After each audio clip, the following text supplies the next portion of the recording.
د حضور پاک تر مبارک و حضرت حمزه رضی اللہ عنہ ډیر زبردست پهلوان او بهادر انسان.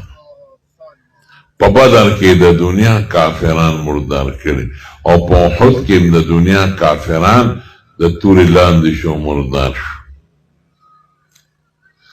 یو سړی و چې د هغه نوم وحشي ابن حرب، وحشي باندې مشهور، او دی هغه وخت کې لا په بدر کې کافر. هغه قصه اوږده د وخت کم دی و چې علمسولی و چې دا حمزه به وجلی، د هغې ترې وجلی و. زما د تره شیبه بدل به تی علم، نو زه به تا آزاد کم. نو وحشي د ډېر شیشناک و. پخوا به داسې وړې نیزګۍ به وې، د کونټۍ امسا نه به اوږده وه او د غټې نیزې نه به وړه وه، عربۍ کې به یې ورته حربه وې.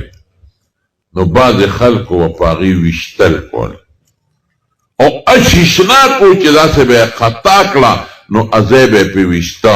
نو وحشي وی په احد کې زه د یو تیږې شاته پټ ناستم، زه به حمزه ولم.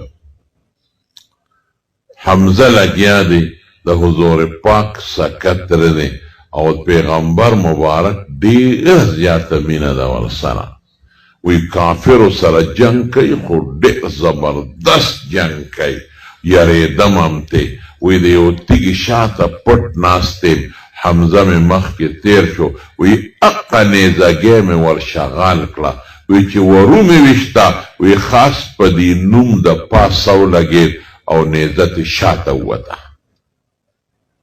ولګېد خلاصه ولګېد، نیزه شاته ووته، بارنم د وینو پواره روانه شو شاتم. ما پسې ګواښ وکړه خو حرکت پکې نو پرېوت. حمزه مې مړ کړ، شهید شو. وحشي او بیا دې حمزه سره